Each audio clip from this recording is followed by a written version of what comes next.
Welcome back to my channel. আজি আমি ক'ত যাব ওলাইছোঁ থাম্বনেইলটো চাই নিশ্চয় গম পাইছে আৰু নতুনকৈ ক'ব লগা নাই। বহুত দিনৰ পৰা যাম বুলি ভাবি আছিলোঁ, সময় উলিয়াব পৰা নাছিলোঁ, কিন্তু আজি সময় উলিয়াই যাম বুলি ভাবিছোঁ। কেনেকুৱা এবাৰ চাই আহোঁগৈ আৰু লগতে আপোনালোকক দেখাম বুলি ভাবিছোঁ। তো বলক ভিডিঅ'টো আৰম্ভ কৰোঁ।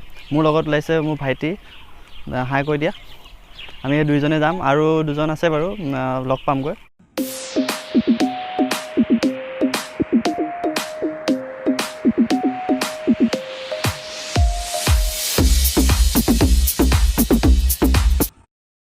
এইটো হৈছে ৰহা টোল গেট। ইয়াৰ দূৰত্ব ৰহা টাউনৰ পৰা প্ৰায় 5 কিলোমিটাৰমান হ'ব।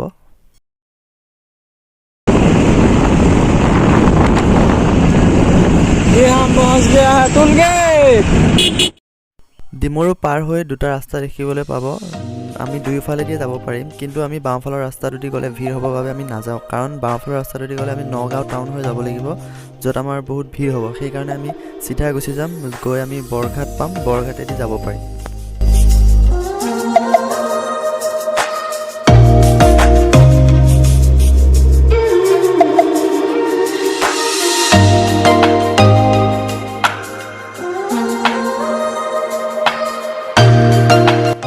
এতিয়া আমি বৰঘাটৰ টাৰ্ণিংটো পাই গ'লোহি। এই টাৰ্ণিংটোতে বহুতে ভুল কৰে বাইক চলাওঁতে বা গাড়ী চলাওঁতে, আৰু আমাৰো খেলি মেলি হৈছিলে।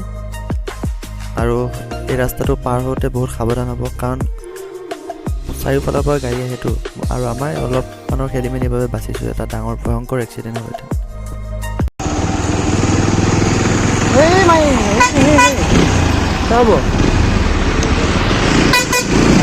এইটো হৈছে উৰিয়াগাঁৱৰ টাৰ্ণিং। এই টাৰ্ণিংটোৰ পৰা অলপ গ'লে আমি পামগৈ। আৰু আপোনালোক এইফালে নতুনকৈ আহিছে, তেনেহ'লে কেনেকৈ মহামৃত্যুঞ্জয় মন্দিৰ পাব মই আপোনালোকক দেখাই দিছোঁ। সেই যে ৰঙা কাপোৰ মৰা গছজোপা দেখিছে, সেই গছজোপাৰ কাষেৰে চিধা গুচি যাব আৰু অলপ গৈ মহামৃত্যুঞ্জয় মন্দিৰ যোৱা ৰাস্তাটো দেখা পাব।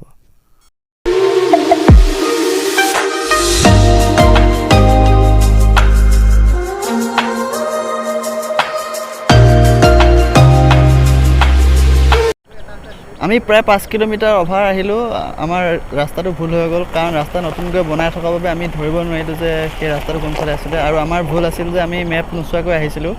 কিন্তু যিয়ে নহওক, আমি আকৌ ৰিটাৰ্ণ যাওঁ। ৰিটাৰ্ণ গৈ আমি ৰাস্তাটো বিচাৰিব লাগিব কোনফালে যাব পাৰি।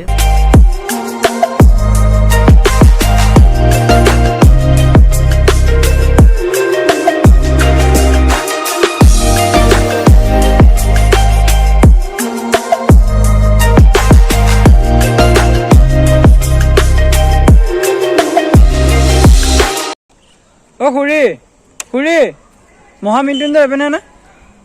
অঁ ঠিক আছে আপুনি এইফালে।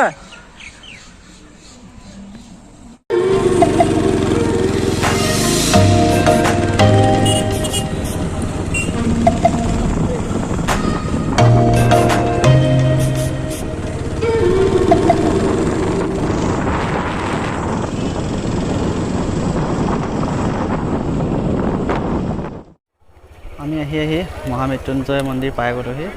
মানুহ চাওক, আজি দেওবাৰ কাৰণে মানুহ বহুত হৈছে। আঁতৰৰ পৰা দেখিলে সৰু সৰু লাগে, কিন্তু ওচৰত আহিলে আপুনি গম পাব কিমান ডাঙৰ।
এতিয়া আমি মন্দিৰ চালোঁ আৰু আপোনালোককো দেখালোঁ। এতিয়া আমি ঘৰলৈ যাব আৰু যদি ভিডিঅ'টো চাই ভাল লাগিলে তেনেহ'লে প্লিজ লাইক শ্বেয়াৰ আৰু কমেণ্ট কৰি জনাই দিব আৰু যদি মোৰ চেনেলটো নতুনকৈ আহিছে তেনেহ'লে প্লিজ ছাবস্ক্ৰাইব কৰি দিব।